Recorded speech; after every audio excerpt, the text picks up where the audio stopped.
So please join me in welcoming to the stage Glenn Jordan and Pat Gallant-Charette. Gallant-Charette. I was close.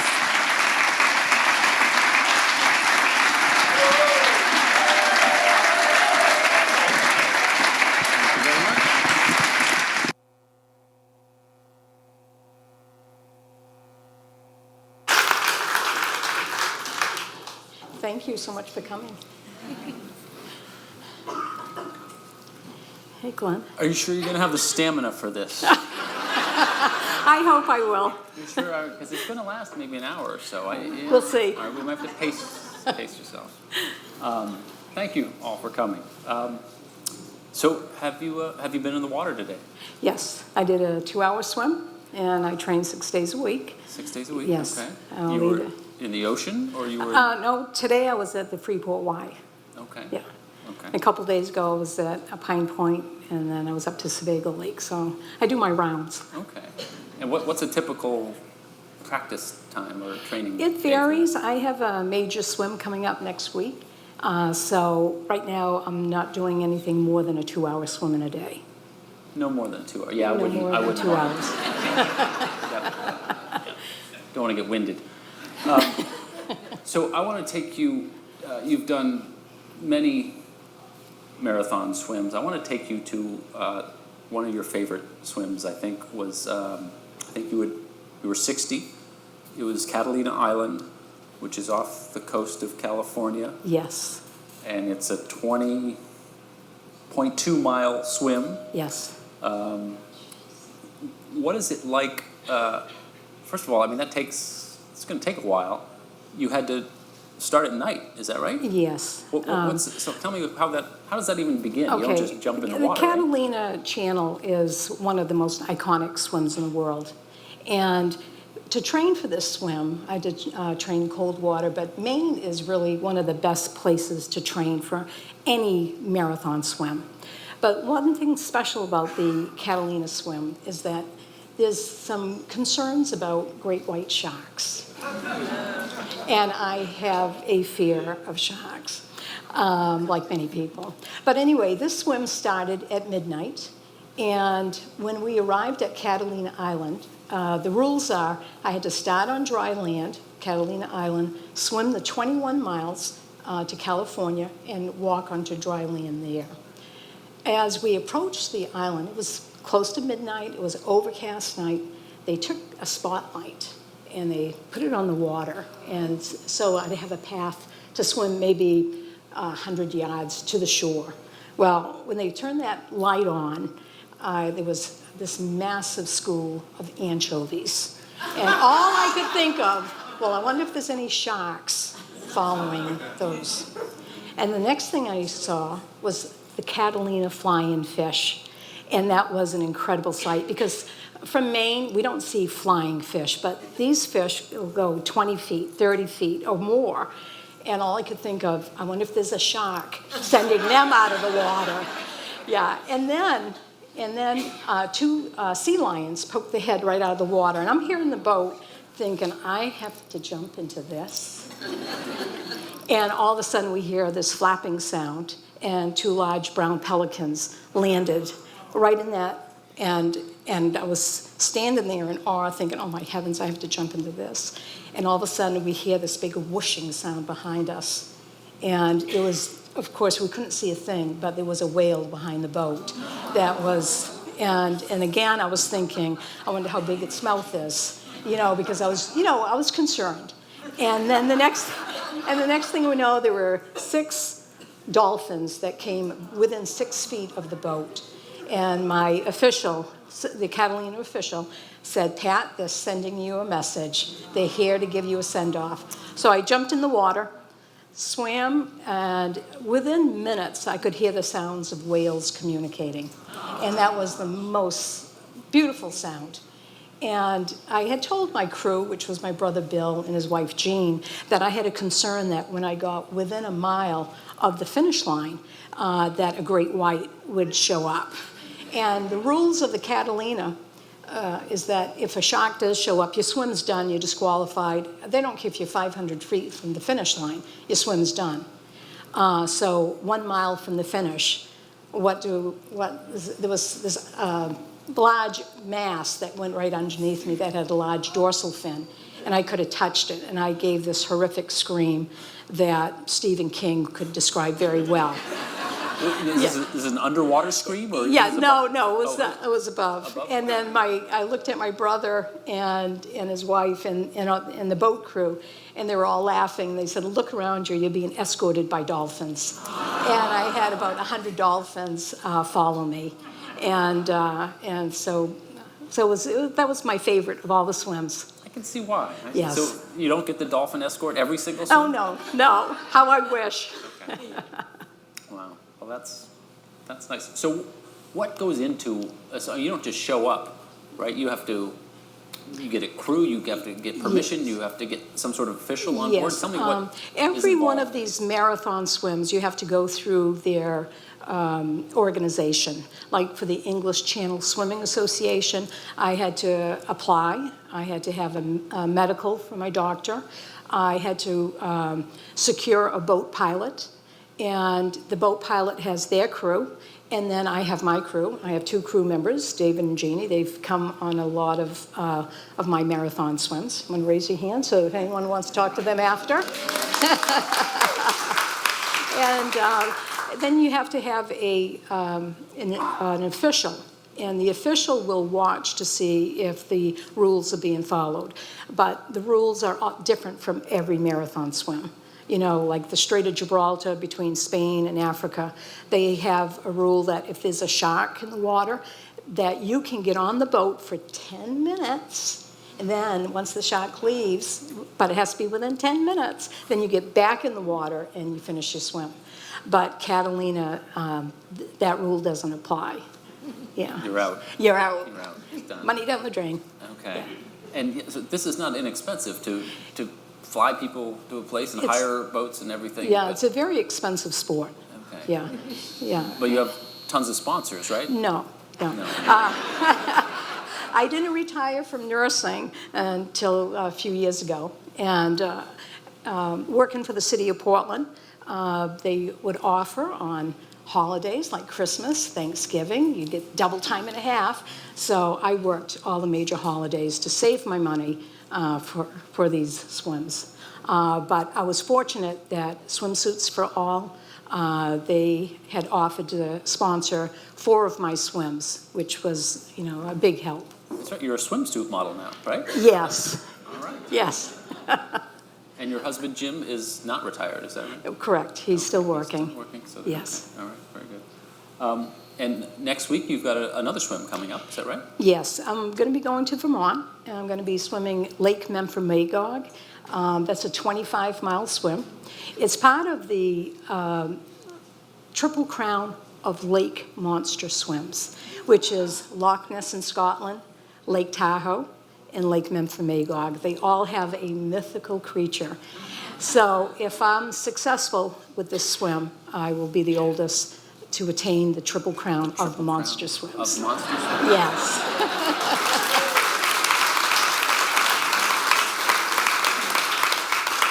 So we have monster trucks. Now we have monster swims. Yes. I know Nessie. Okay. Lake Tahoe is Tessie. Tessie, of course. Tessie, distant cousin of Nessie. Yeah. Lake Memphremagog. It's Mempher. And they Mempher? call it the search for Mempher. The search for Mempher. Yeah, so I'm going on a 25-mile search. Okay. How long will you be in the water for that, roughly? I would estimate, if it's calm conditions, probably 18 hours. And when the swim starts, I start on dry land, end on dry land. And rules of marathon swimming, you're not allowed to touch the boat. You're not allowed to wear a wetsuit. If I'm thirsty, they throw me a water bottle, with my fluids in it. And, and we have to follow the rules. And they'll have an official on that swim. What's in the water bottle? It varies. I usually will have a carb drink, but I've been trying to lose weight because for my return to New Zealand, I want to be at an average size. So I'll be drinking water with a small low-calorie food item, just enough to give me energy for 1 hour. Yeah. Okay. Now, this Triple Crown will be your second Triple Crown, if I'm not Yes, mistaken, right? yes. So there's Ted Williams and Rogers Hornsby have been the two baseball players who have done two Triple Crowns. Your first Triple Crown was what? The English Channel, Yeah. that was in 2017. Then Catalina, which was in 2011. And then last year, I swam around Manhattan Island in New York, and that's 28 miles, and I got the world record for the oldest woman to swim around Manhattan Island.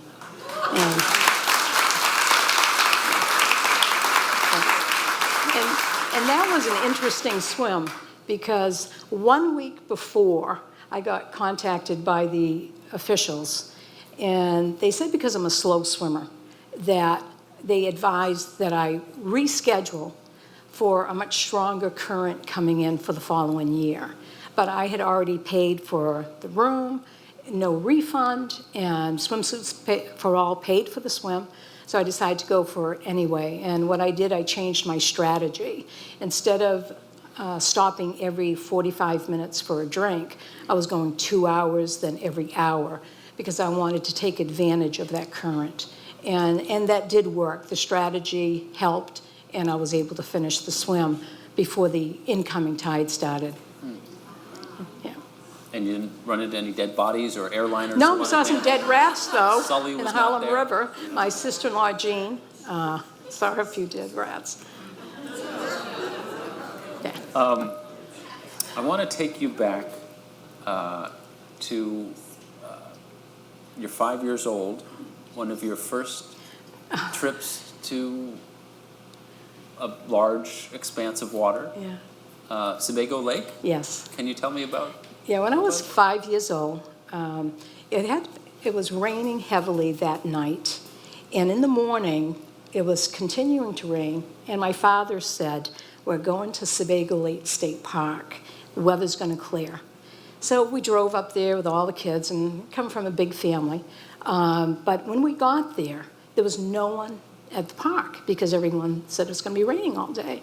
But sure enough, it cleared, and it was right when the park opened. And I remember going down to the shore, and I looked out at Sebago Lake, and it was so peaceful. And my mom was standing next to me. And I remember saying to her, "I want to swim across the lake." And she looked at me and she goes, "Pat, that's pretty far, you know?" And it was for someone who barely knew how to swim.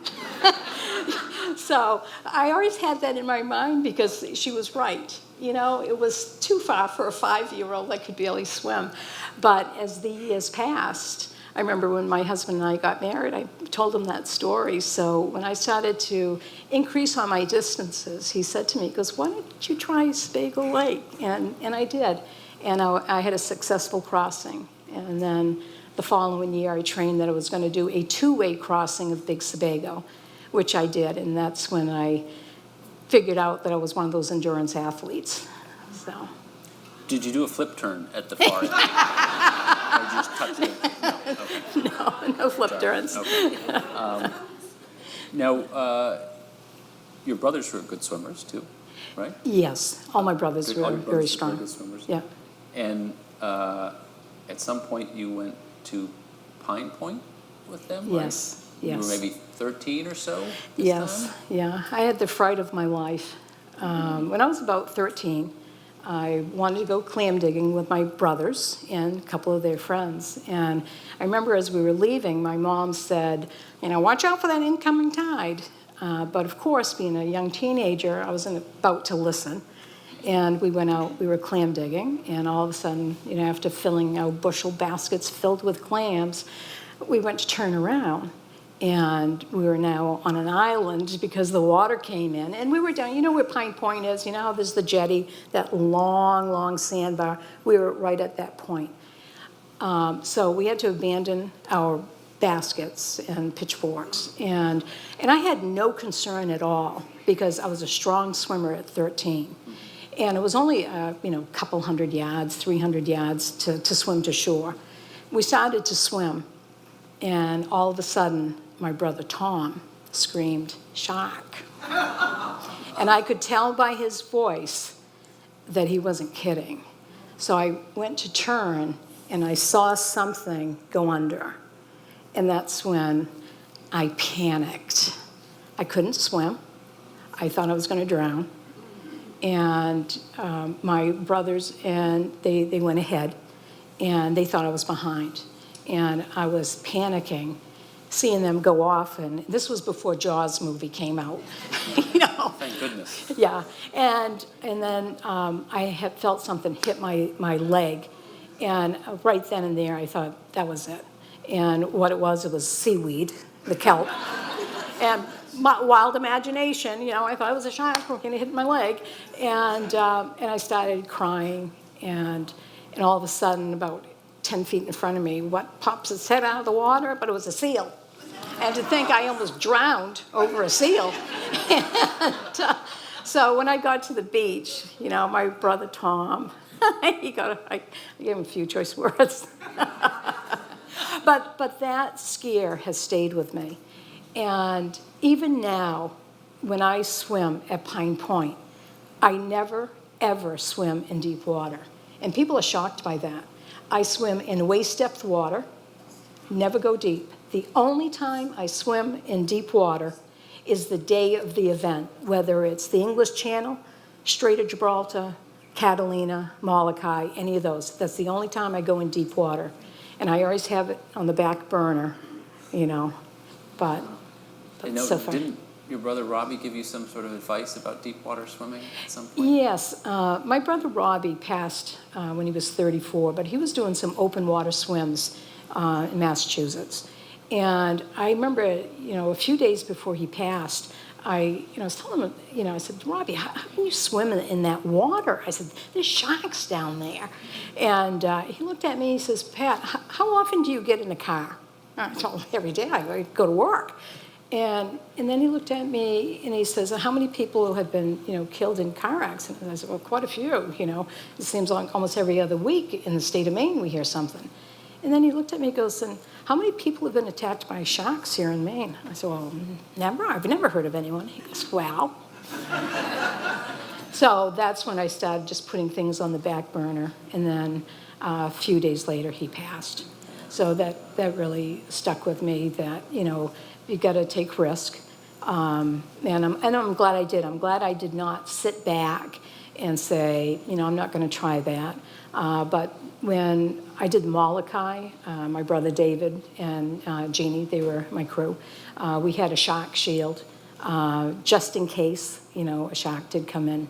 What is a shark shield? A shark shield is an electronic device. It's about the size of this and has a long tail. And when you turn it on, it sends out an invisible fence. And it's attached to a kayak, and the kayak is next to me, and the main boat is a couple hundred yards ahead, you know, checking currents. And so anyway, if a shark decides to say, geez, Pat looks pretty good, I'll have her for lunch, they'll come towards, and all of a sudden it tickles their snout, and they turn around, and they go away. But let's say if they're really hungry and say, boy, I can't pass on Pat, they'll swim even closer.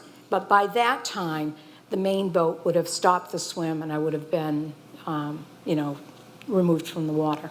So it sounds like the kayaker is really safe. Yes. But and a few times the kayaker was ahead. Kayaker, right. Yeah. Yeah. Okay. And I did get bumped during that Molokai swim. And my brother David was there. And they scanned the water to see if there was, you know, a shark. They didn't see it. But everyone thought it was probably a dolphin. And I agree with them because about 10 minutes before, I could hear the sounds of the chattering of dolphins. And so one of them thought it'd be funny and get my leg. Why not? And Molokai is near Hawaii? Yes, it's between Molokai Island and Oahu. Yeah, and that was a 26-mile swim. All right, so after your experience at 13, panicking and everything, you somehow got back into the water. Mm-hmm. You were a high school swimmer. Yes. At Westbrook High School. Yes. What was high high school swimming like Well, for you? And the high school training back then was nothing to the caliber of high school swimming today. We used to leave Westbrook High, travel into the old Y pool, and by the time you got off the bus and got back on the bus, it was 1 hour. So, and I never learned how to do flip turns. It was just a different, and it was only once or twice a week. And, it was just, yeah. So you got married at 21. 21. Yes. You raised a family. Yes. How did you get that? Because clearly you're into swimming now. Yes. What brought you back? How Okay. did you get back into What it? had happened, my youngest brother, Robbie, at the age of 34, died suddenly of a heart attack. And he was an incredible athlete. He loved all the sports, golfing, running. He did triathlons. He won the Peaks to Portland twice in the early 80s. And when he passed in December, and it was a very devastating loss to our family. He was survived by a young wife, a 3-year-old son. And it was a few weeks after he passed, and my son was 16 at the time and on the Westbrook High School swim team. And he said he wanted to swim the Peaks to Portland as a tribute to his Uncle Robbie. And I remember saying to him, that's so sweet, I wish I could do the same. And he looked at me and goes, well, Ma, you can if you try. And, and I was a spectator mom. I was busy with working and, bringing him to soccer and track and, his swim practice. I worked behind the food tables, fundraisers. And I decided, well, I'll give it a try. But back then, I thought I was a little bit too old to be trying something. It was mid-40s, but that was my thinking back then. I've changed. But back then, I thought, oh, Pat, you're getting old.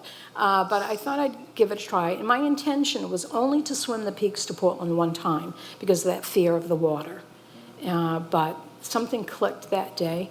I can remember, standing on Peaks Island, feeling very overwhelmed. I felt intimidated. I thought, Pat, what the heck did you get yourself into? Because, I was overweight, gray hair, and I'm thinking, all these young athletes, they're all going to be at the finish line before I even get halfway, But I decided I was going to do it one time. But something happened on that swim. When I got by Fort Gorgeous, it just clicked. It was like, wow, this is beautiful. To see Fort Gorgeous and to just see, how calm that water was. And we didn't have very many swimmers. I think it was probably, I don't know, maybe 70 swimmers that year or 80. This is 99, 98? Yeah, something like that, yeah. And when I finished, Robbie's son, who was now 4, was at the finish line. And all my family, my brothers and Jeannie, everyone was there. And I decided to do it again. And it wasn't till the 3rd year that I recognized that I was getting stronger. And that really surprised me because, here I was like 52, and I was like, geez, I'm getting stronger. What's with this? Because as a nurse, I thought it was going to be all downhill. But I quickly found out that if you're active and you stay active, that, boy, there's a lot out there that you can do. So I just kept on testing myself to see if I could go further and further. And I would just slowly, add time, and to the point where I could swim for a long time, very long time. And when you were training, how did you train for that first one? I was mostly up to the lake, and then I had a friend say, well, Pat, if you're going to swim in the ocean, you better start practicing. And I was like, oh, my God, I've got to go in the ocean. So that's when I started going down to Pine Point, and I'd stay up to my waist, And I heard a story, when you were in the pool, you asked the lifeguard to keep an eye on you, just in case, is that right? Yes. My first day training for the very first Peaks to Portland, I was a strong swimmer when I was a teenager, but, it's like 30 years have gone by. And I remember going on the deck thinking, oh, my God, I don't know if I can swim 2 lengths of the pool. And I remember asking the young lifeguard, Jamie Carrier, she was 16, and I said, will you keep an eye on me? And I laugh about it now, but that's how I was back then. It was, Yeah. just surprised. So you survived, apparently. I survived, Good yes. job, Jamie. Yes. And then what happened after you had done the Beach to Portland a few times? I noticed that I was getting stronger, and that's when I decided to, when my husband said, "Why don't you swim across the Big Sebago?" So that's when I started, and I, continued with that, and I found that my very first English Channel swim, I got within 1.7 miles of the finish, and the currents on that certain day was not parallel to France. It was pulling swimmers away, so they stopped the swim. But I was determined I was going to go back the following year. It was, very windy, no swim, so I came back. But then the third time I went out, I made it. But the thing is, in the marathon swim community, I'm known for the one that will try, and Mother Nature will, give, not the result that I was looking for, like for the North Channel. Right. That's between Ireland and Scotland. My first attempt there, now that's one of the toughest swims in the world because of the jellyfish. And my brother David and Jeannie, they were out there. And I started to develop hypothermia. Yeah, it's not warm. No, that was average. I think it was 54 degrees. Yeah. And I was in the water for 16 hours and 43 minutes. And I got a half a mile from the finish line, and I knew I was going to make it, but then riptide started. It's all on timing. You have to make it to Scotland at a certain time, and I just missed it. So it was a long boat ride back because I had, jellyfish stings every inch of my body, and, hypothermia, which my crew, they're tremendous. They're very well trained. And they helped me to recover from the hypothermia. Yeah, so you're in the water. How do they know if you're suffering the effects of hypothermia? Okay, for me, my fingers will separate, and they're watching my hand. I could get a claw hand, but I would let them know if I'm starting to develop this. Also, the stroke count, every time my hand would touch the water, 1, 2, my stroke count is 52. If it falls below 50, it's a sign to them something's going on. But we do believe in communication. I did tell them during the swim I was starting to get cold. Yeah. And the thing is, I intentionally put myself in hypothermia years before because I wanted to see what it felt like. And I was very surprised. I never felt any colder, but my thought process got very clouded, where I came up with my daughter's middle name. She was named after me. But for my son, it was like, oh my heavens, what did I name him? He was named after my husband, But that's what hypothermia will do. It'll cause confusion. And I never felt any colder. So when I was swimming the North Channel, they realized that I was starting to go into hypothermia. Right. And I remember when I got on the boat, I actually thought that I might have to go to the hospital because I was chilled to the bone. But by the time we got back, I was better. You're okay. Yeah. How in Maine did you ever find water cold enough to test your hypothermia? Well, go swimming in December and you'll find out. You can come, Glenn, with me. Yeah, no, I'll take your word for that. Jellyfish. You have a jellyfish pendant. Yes. Yeah. What's the story behind that? Okay. Because you're so fond of them?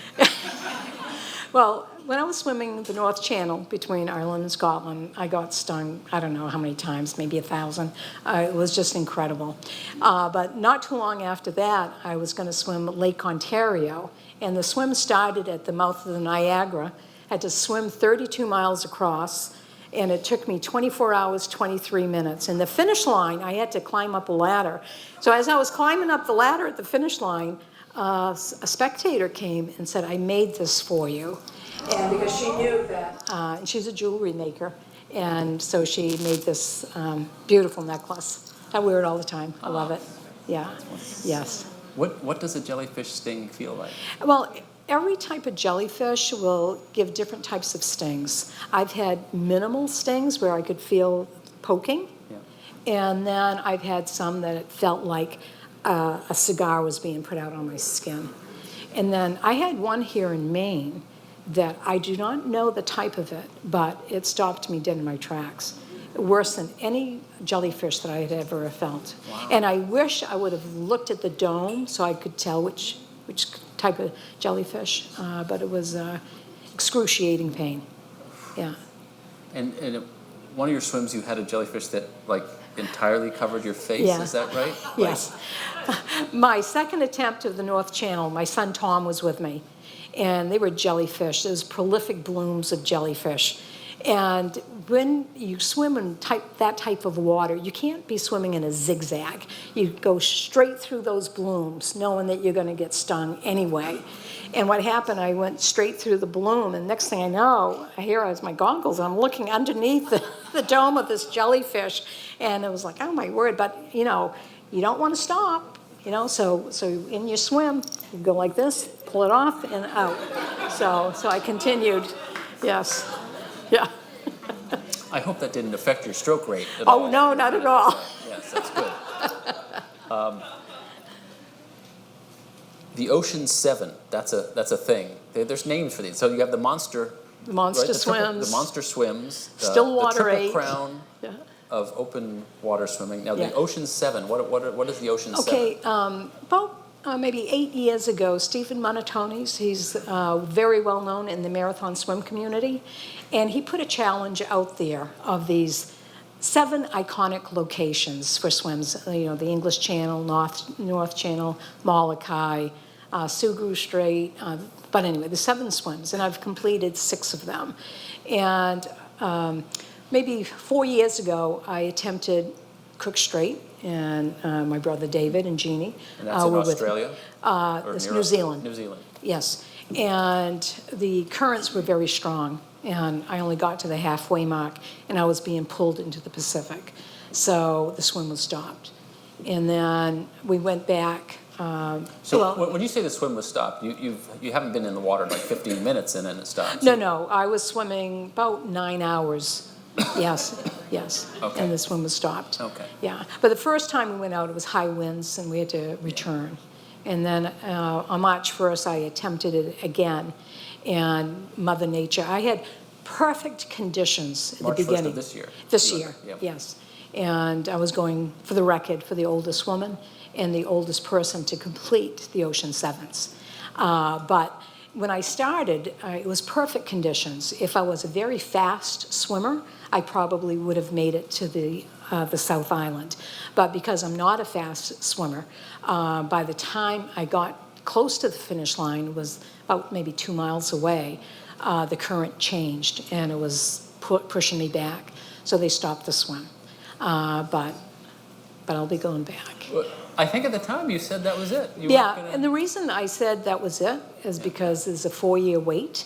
Marathon swimming has gotten very popular, and you have to, you know, contact the boat pilot and, you know, make your reservation. And I'm thinking, geez, I'm going to be 72, you know, and it's like, you know, 4 years from now, it's like, there's other swims out there. But when I was in Australia for the Marathon Swim Hall of Fame, I heard that there were going to be more boat pilots. And so anyway, and today I got contacted by someone that gave me a name of the boat pilot. So anyway, I'm looking at probably not next year, but the year after, because I'm working on getting the weight off and also getting faster in the pool. And a bunch of my friends down here, they can say that they used to see me swim continuously, nonstop, 2 hours, 3 hours. I don't do any of that anymore. It's all speed work. And I'm still swimming slow, but I'm a lot faster than I was 6 months ago. I hear your...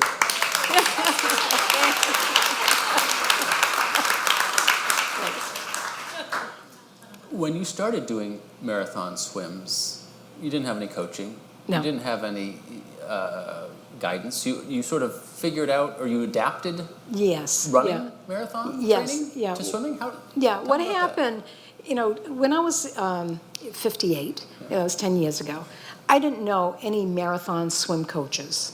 I knew swim coaches for pool training, but nothing for the open water marathons. So I decided, well, I'll start doing my own research. And I couldn't figure out, well, what am I going to do for my training? So I said, well, you know, there's endurance runners, these ultra marathoners that'll take off for 10 hours. I'll see what they do for their training schedule, and I'll adapt it. Instead of running, I'll be swimming. So that's what I did. I'd train 6 days a week, and I would swim maybe 1 or 2 hours in a day. And then once every 2 weeks, I'd have like a 3-4 hour swim.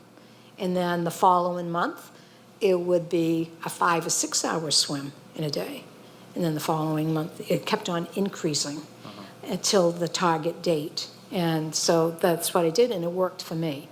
But I learned from mistakes too, you know, like my first night swim at Pine Point, I was wearing tinted goggles. And the thing is, when you wear tinted goggles at night, you can't see a thing. Yeah, so I learned. What's the longest you've ever swam in a pool? 7 hours. 7 hours? Yes, yeah, yeah. And I'll never do that again. It was long and boring. But the thing is, it's good training for the mind, because you have to be used to swimming for long hours for boredom, you know, because you can't go do a 24-hour swim, and you have to train your mind to, you know, just mellow out, you know, go into that zone and just be calm. What do you think about it? Well, every swim is different. The first time I swam the English Channel, I was thinking just of my stroke, and that was boring as heck. And then the next time I attempted, I had each mile dedicated to someone who inspired me, and I thought of them. And that was helpful. But when I was swimming Molokai, what I tried to do was not think of a thing. You know, I didn't try to solve world problems. It was just like, because I was kind of overwhelmed because I knew there were sharks in that water. So I didn't want to get my heart rate up, because I read someplace that they can sense anxiety. So I said, oh, just calm down. So I was swimming as calm as I could be. And it was a very slow swim. I finished 23 hours, 56 minutes. Yeah. And I was disappointed because I didn't make the 24-hour club. Yeah, that would. But for Lake Ontario, I was able to officially join the 24-hour club, because that took 24 hours, 23 minutes.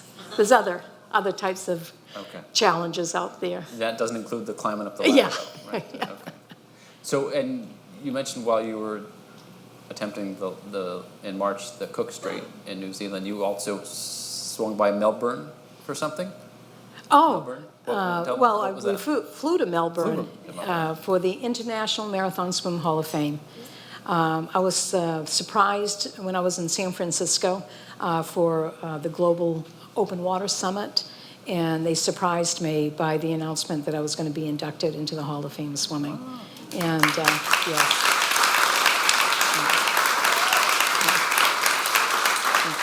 But one thing I do want to mention, that marathon swimming is a solo swim, but it takes a great crew to have someone to be successful.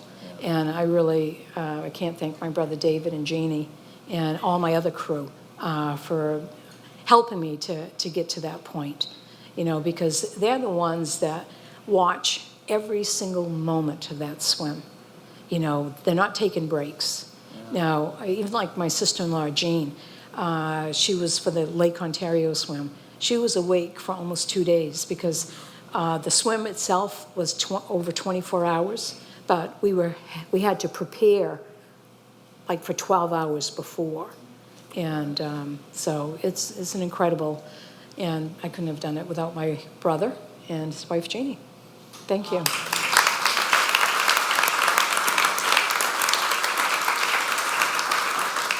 So, what's it like to be in salt water for 20 hours? I mean, if I gargle with salt water when I've got a sore throat or something, and it seems to help, but I'm guessing that's not all that healthy. It's very painful as far as what happens to your mouth.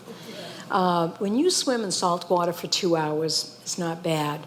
But when you start getting above 18 hours, your tongue, because of dehydration, it turns totally white.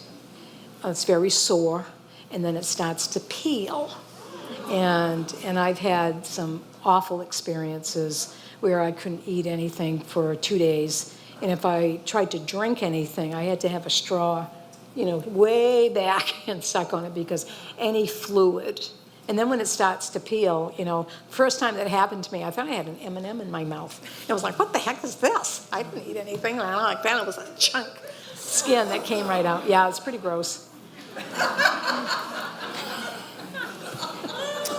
It sounds like a fun sport. Oh, yeah.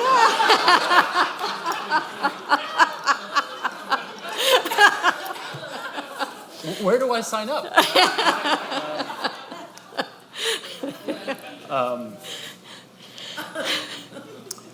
So that's the Ocean 7. So there's one left for the Ocean 7. Yes, which yes. Cooks, you're New on Zealand, track. Cook Strait. New Zealand, okay. And the Stillwater 8?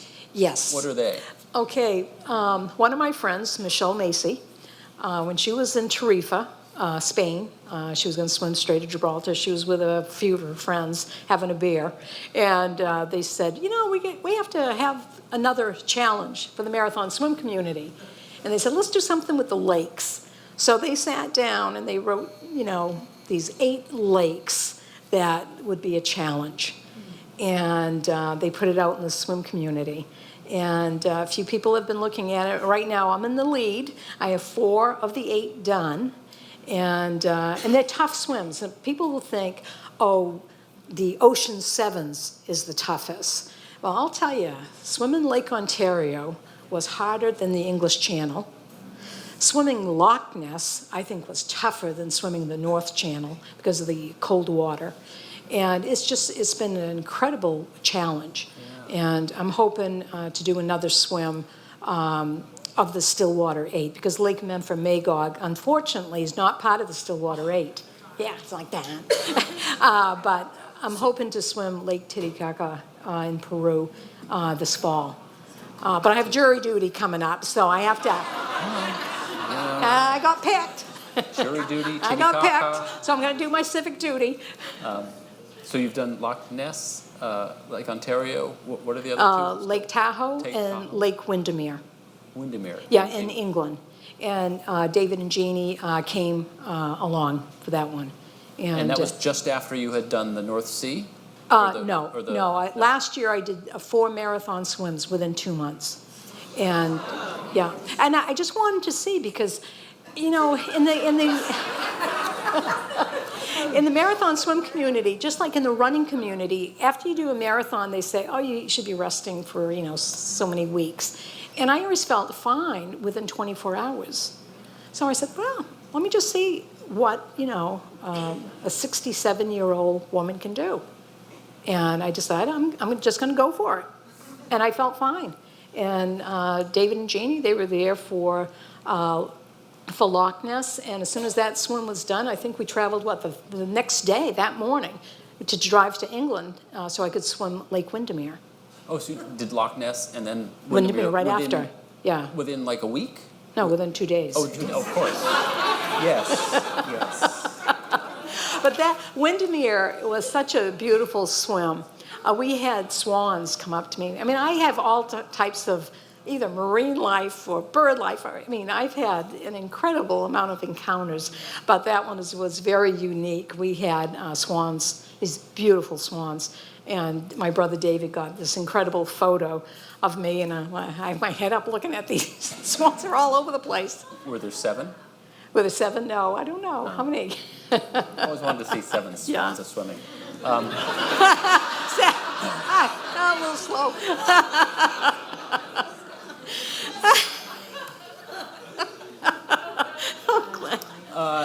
So clearly you've peaked then, right? You must be going downhill at this point. No, not at all. No. This is a strong year. I feel as though I haven't reached my peak in swimming yet. And I just wish I had, more swims listed for this year. But my focus was so much on the Cook Strait that a number of these swims you have to book a year ahead of time. So, the unpopular swims I might be able to get in, the swim in Peru. I checked Russia, that was all scheduled for next summer, but because of they're having political unrest in the Lake Baikal area, that we had to postpone that. So the four remaining are Lake Titicaca in Yeah. Peru. Yes. uh, Lake the Baikal. Yeah, Lake in Zurich Russia. in. Lake Zurich? Yeah, in I've heard Switzerland. that's beautiful. Yeah. Yeah. I'm hoping to do that next summer. Yeah. Isn't that, well, okay. And what's the last one? The eighth? Oh, heavens. You didn't have to ask me that. Oh. We'll save that for the next. Remember David? Sebago. Yes, Vega. And you got that one. Yes. Oh, Lake Tahoe. Not Tahoe, sorry. Lake Taupo in New Zealand. 'Cause- Taupo? Taupo, because I was supposed to do that after my swim, but because it was so close, it was windy, we had to wait a few days before the swim started, and I only had a 1-week span that I could do Taupo. And I had to fly to Australia for the induction ceremony. So there was just not enough time to drive 6 hours up there, drive 6 hours back, get on a plane and get to Australia. So, yeah. So anyway. If you were motivated, you know. Yeah, oh, I know. I apologize. So, your 100 freestyle time last year, I think, was just under a minute. Yes. Yeah. What is it now? Okay, in September, when I was going all out, I'm embarrassed to say because a 10-year-old could beat me in the pool. It was 1 minute 58 seconds. And now it's down 100 to meters. 100 yards. Oh, 100 yards. 100-yard Oh, yeah. freestyle, which is very slow. However, now I can do 1 minute 43. So I've dropped quite a bit. So And from age that's 67 to 68, you've dropped 15 seconds off your 100 freestyle time. yes, yeah. That's I'm impressive. second win too, but I'm getting there. But the thing is, I know I can swim for hours and hours and hours, and there's no way a swimmer can improve if they're doing the same thing all the time. And that was a lesson that I learned. I wish I would have known that years back, but not having a coach. But now I've seen the value of mixing things up, really pushing yourself, getting your heart rate up. Because for years I never got my heart rate up because, we have a history of, heart disease in the family. Yeah. Even though I got checked and I'm fine, but I was always concerned about getting my heart rate up, so I always went these slow speeds, always a comfortable pace. But now it's like I'm, pushing it more. We have time for a few more questions, right? Yes. Okay. When I first read about people swimming the English Channel, it was always they would cover their body with axle grease because you couldn't wear the wetsuit or something. That would somehow insulate you. You've tried that? Is that? In my early part of my career, I read online that people would grease up. Yeah. And I tried it, and I ruined a good bathing suit. And it didn't help me to stay warm, not at all. And as far as with chafing, I still chafed. So I said, I'm not going to use any type of lubricant on my skin, and I don't. And that's shocked a number of pilots because they'll see swimmers come, just covered with, zinc and all this stuff, and I don't put a thing on my skin. I'll put some sunscreen at times, but even sunscreen, when you're in the water for 24 hours, it might last for about an hour, and it's kind of a waste, Before you go on one of these swims, do you like stick your toe in and just kind of get used to it a little bit and ease your way in? Yeah, well, for the North Channel, when my son and I went to Ireland, I knew the water was going to be cold. And when we arrived, my swim wasn't supposed to start, until Friday. We arrived on Monday. And the first thing I did was go online, and I found I had an email from Fergal Somerville from Dublin who said he was on his way because Pat's going to be swimming in about 12 hours. And I just got off the plane. And he wanted to go for a practice swim. And I was like, no, I got to get to bed because I hadn't had any sleep. So I did walk down to the water, just put my toe in. And I said, well, this is not bad. And so when I jumped off the boat at 5 a.m. that morning, I jumped into 54-degree water, which was a lot better than one year when David and Jeannie and I went out.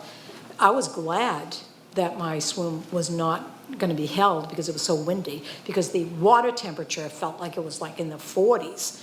And it was like, my word, there's no way that I'd be able to swim, for 16 hours in that. So I was glad that they said you're going home without a swim. Yeah. So, Wow.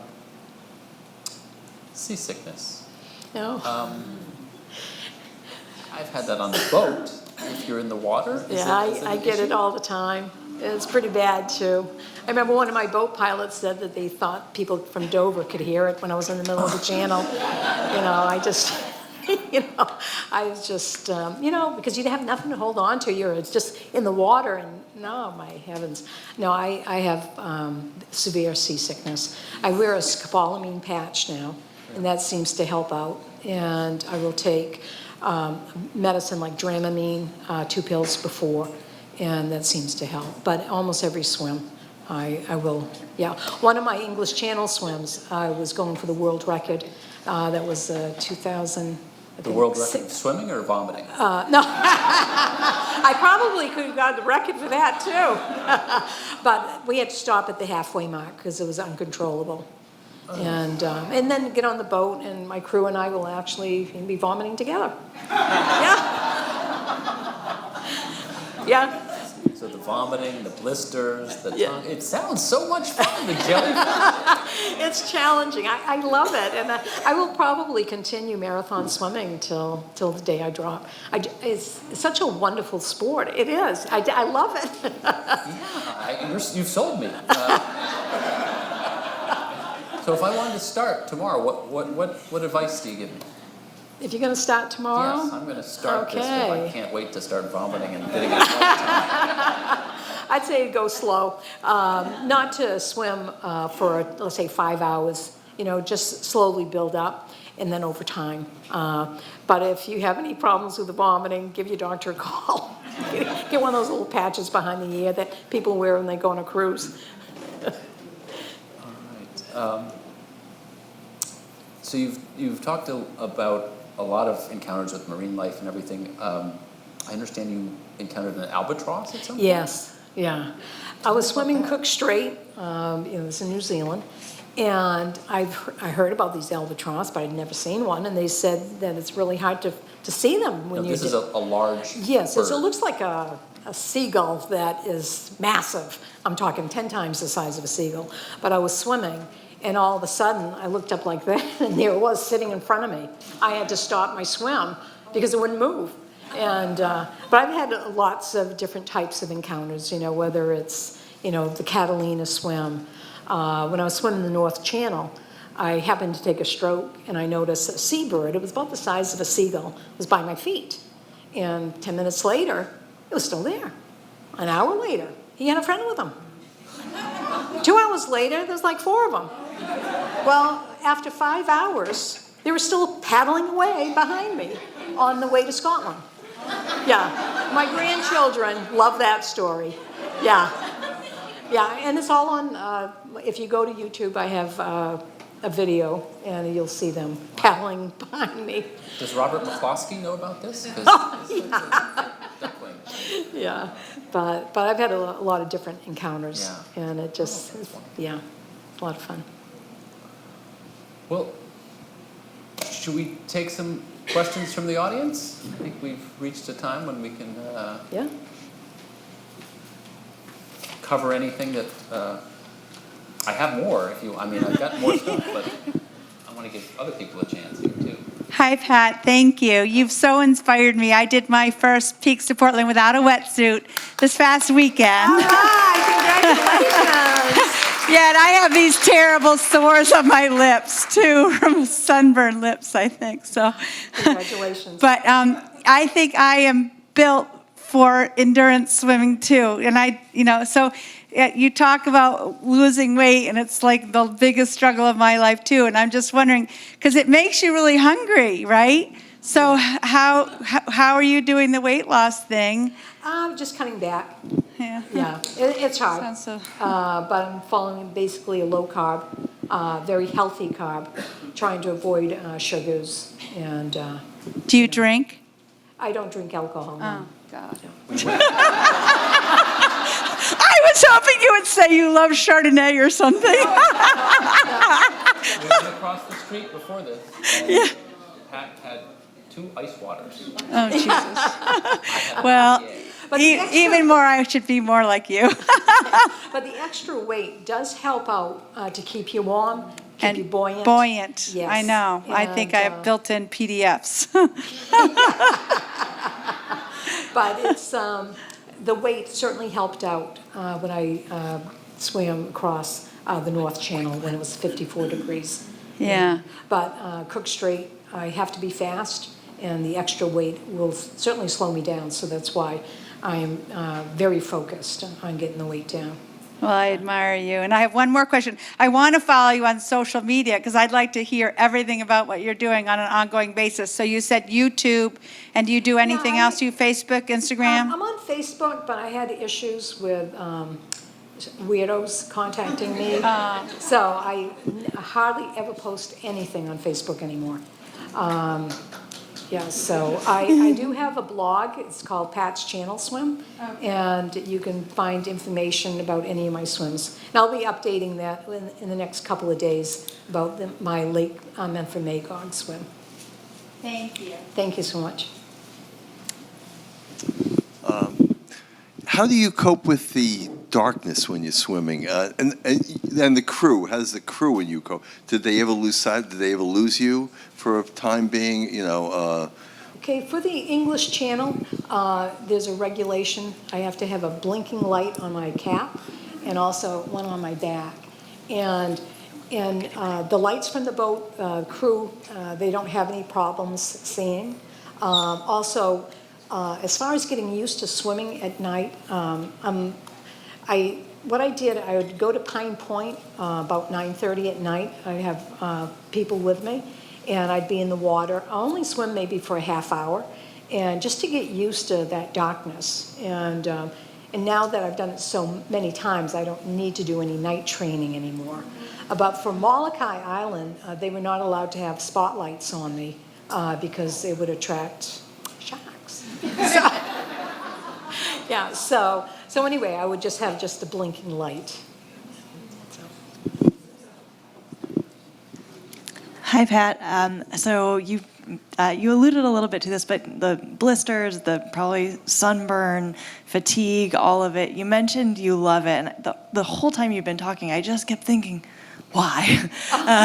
And we mentioned the marine animals and clearly getting to travel all over the world. But are you able to articulate why you love it so much? It's a challenge, and to swim the English Channel, there's such a beauty, to see those cliffs of Dover, and then as you're getting close to France, see the cliffs there. You put any of the pain or anything that's uncomfortable on the back burner, because there's so much more beauty in marathon swimming. And it doesn't, I know we've laughed about, the soreness of the mouth and all this other stuff, but the positive things greatly outweigh the negative.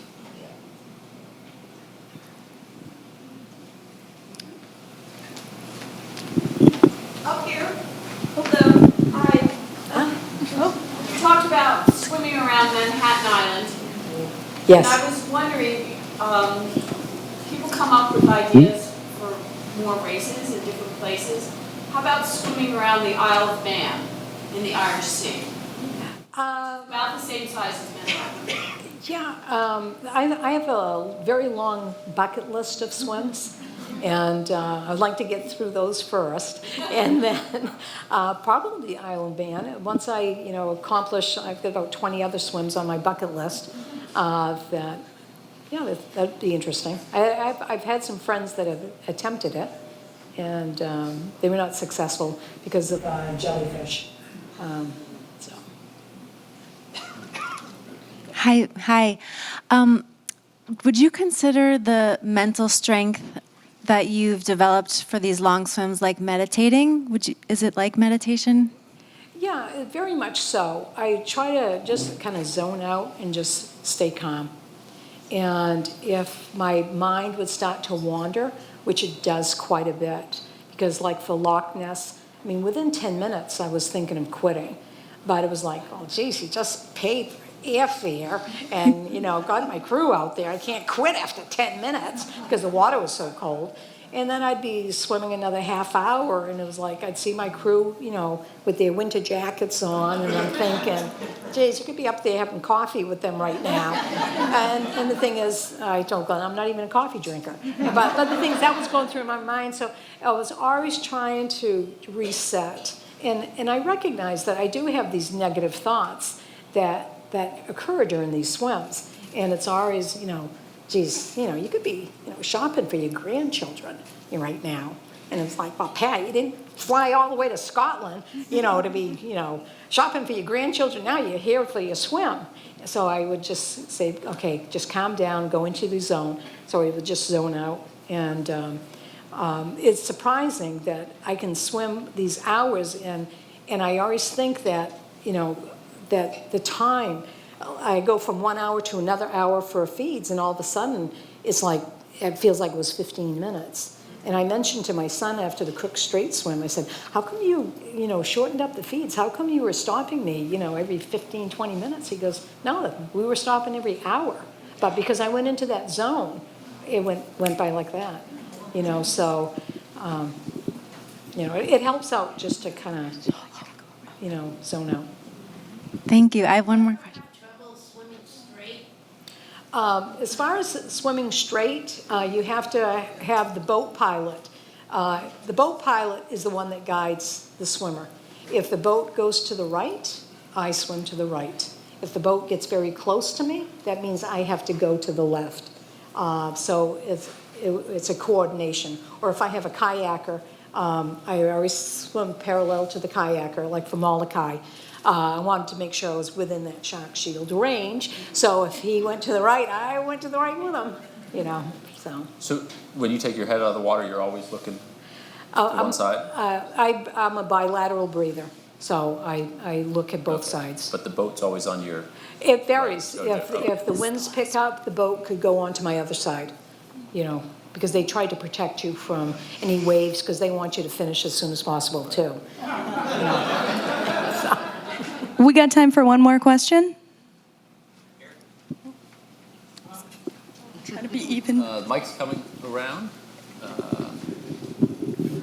Let's go right in front. Hi. My husband used to do a lot of endurance training. He's done 6 triathlons. And when you were talking about being in the pool, I was counting laps for 6 hours. So I question, who's crazier, the person who's swimming or the person who's following? Well, And I really appreciate, by the way, I really do appreciate your giving your crew such a great thank you, because it's a very odd position to be in. yeah, my brother Tom said it was like watching paint dry, you know, because for a 24-hour swim to be standing there monitoring, and they have to closely monitor the swimmer. You know, it isn't, they're not there to be drinking coffee and taking naps, you know, so. And also, too, when I was doing my long swims, I never counted laps. I counted hours. And I'd start at 9 a.m. and whether I'd swim till 1 p.m. Because, you know, it was just, I didn't care. All I wanted to do was put the time in. And just like when I swim in the ocean or the lake, I don't go for the amount of yards. I go for the amount of time. That I'm going to do an hour nonstop freestyle. And then I have my drinks with me, and you know, have a quick drink, and then another hour, quick drink, another hour. All right, I think we have one last question. I'm just curious if you do any interval training or dryland training. I don't know whether you mentioned that or not. I do dryland training. Right now, I use a medicine ball. And what I'm doing, I'm working on my core, because I want to have my core strong for me to go faster in my swimming. Okay. And I do core training every other day, and I have a yoga floor mat, and I'll do it for 45 minutes. And I'll take a medicine ball and go back and forth. I'll do like sit-ups, then I'll stand, and I'll sway it back and forth, up and down. And I'll tell you right now, at the age of 68, I'm finding this core workout is making me stronger than I've ever thought possible for my core. I'm just stunned to see moving better, because before, if I was carrying groceries up the stairs, you know, I was like, I looked like I was 100 years old, you know, going up those stairs. But since I've been working on my core, I find I can go right up the stairs, no problems with all the groceries. So, yeah, so the core workout is making me stronger, and Thank you. I'd recommend it, you know. One or two rows in front, directly in front. Thank you. There, yes. This isn't really a question, but since it's a night dedicated to Pat, I thought I'd tell us. Do you remember me, Pat? I do. I thought I would tell a story, my Pat Gallant story, about meeting a very, very special woman and the kind of woman she is. In 2013, I was on the ferry going across the Peaks Island for my second Peaks Island swim, and I met Pat. And we were introduced, and we spoke a bit on the ferry, and I felt like I was in the presence of greatness. 2 nights later, I go on her website, and I get her email address, and I say, "Dear Pat, it was a pleasure to meet you on the ferry at the Peaks Island swim." I said, "My wife, Connie, is 70 next Saturday, and for months we've been planning a party, and I got nothing." I said, "Last night I had a dream that you came, at the family beach party, you came out of the water with a with a happy birthday, Connie swim cap on." Within hours, she wrote me back after having met once, and she said, "I'll do it." and so we met at Sister Evelyn's house. We met at her sister Evelyn's condo on Saco Bay, and Pat entered the water there, and with Connie's 2 nieces, and they swam out of the water. Pat made that cap and stayed with us the rest of the day. Love it.